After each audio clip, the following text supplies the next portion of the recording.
Have you ever wanted to build a luxury timepiece from scratch? Today, I'm going to walk you through building the Grand Seiko Iwate mod using parts from Namoki mods. Stick around, let's make it come to life.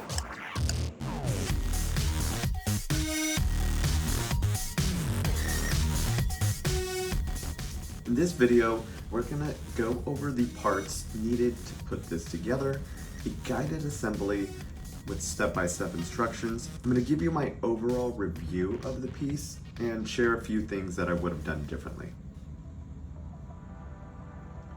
So for our parts, we're using the Grand Seiko Iwate navy dial. It comes in a very beautiful deep blue, like this better than the ocean blue. Had a Papa Smurf kind of color to it. We're using the Sapphire Slim case back and Namoki's 36mm Explorer case with a steel finish.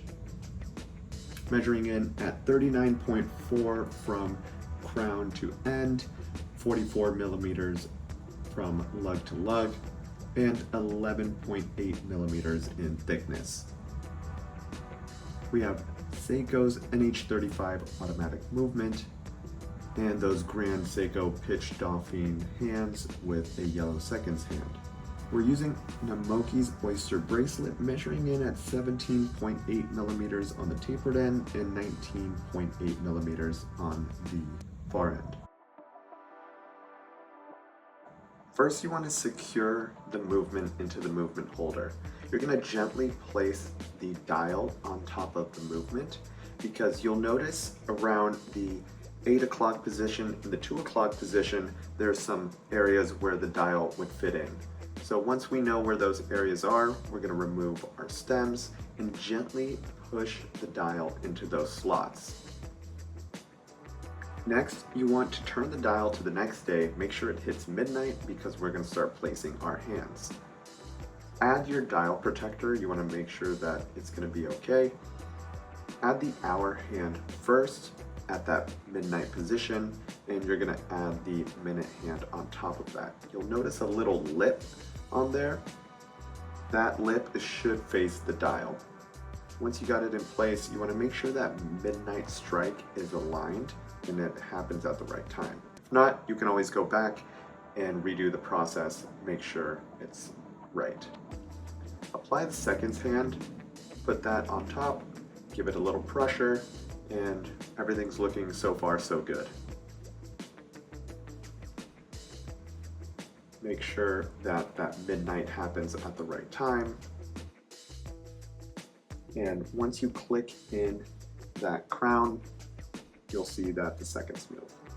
Before we insert it into the movement, make sure you get any dust or particles off of it. Flip it over because the next stage is we're going to be working on the back of the watch to apply the crown and crown stem.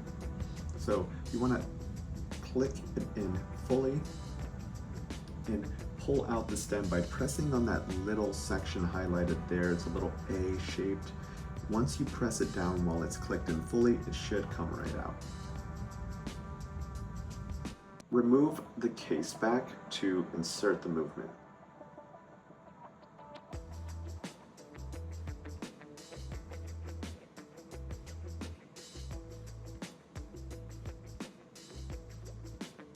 Before moving on, you want to make sure any dust or smudges are completely taken care of.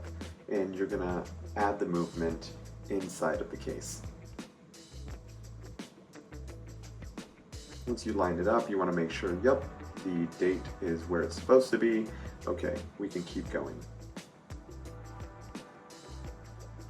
I'm using a wood stick to push on that plastic movement holder ring on the outside, and here's where I learned that, oh wait, the crown stem is not measured to this case and movement. It is time to go back and set it ourselves. So with the crown, the pin vise, and the stem, here is where we're going to cut down that stem to size to fit this movement and watch case. So first, apply the crown to the stem. You're going to add it to the movement by turning and inserting at the same time and make sure it locks into place. From here, we need to measure how much to cut. So with our millimeter counter, we are adding it on that back side, zeroing out, and then pushing the movement all the way.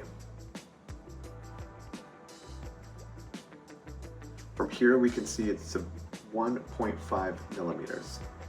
So once you have that, you want to take it out and add it to your pin vise. There's going to be two sides to that stem. There's going to be a threaded side and a non-threaded side. Make sure that non-threaded side goes into the pin vise and that you're not messing with any of those ridges. Cut down the stem to size. You can always cut a little bit less, work from there, and file down that raw end of the freshly cut stem. Apply the stem to the movement with the crown attached, and you can always do this a few times just to make sure that everything is where it needs to be. Looks like everything's moving. The crown and stem are perfectly attached. We're going to clean the movement of any dust, smudges, because now we're going to apply the case back.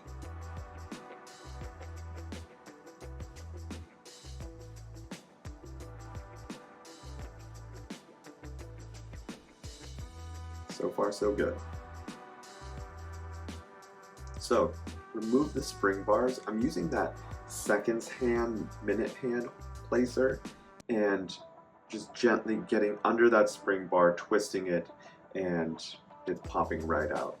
You want to add the spring bars to the bracelet.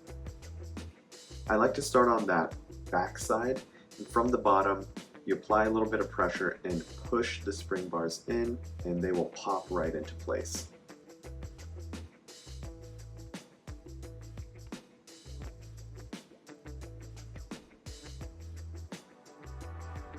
Once you do that on both sides, you're all set. And there you have it.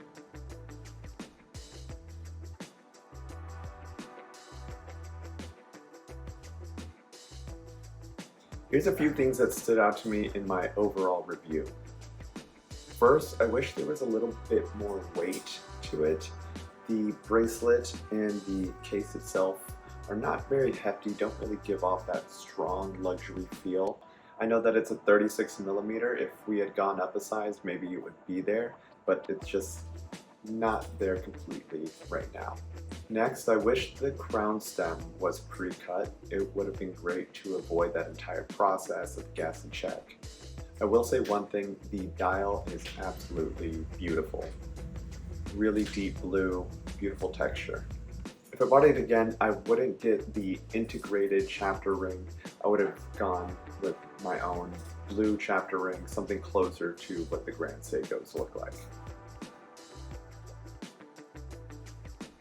If there was something I would have done differently, it's make sure you have all the tools necessary before you start the build.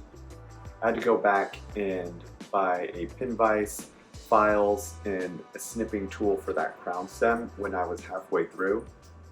So I definitely had to put everything on pause. Leave a like and subscribe if you found this video helpful, and we'll see you on the next project.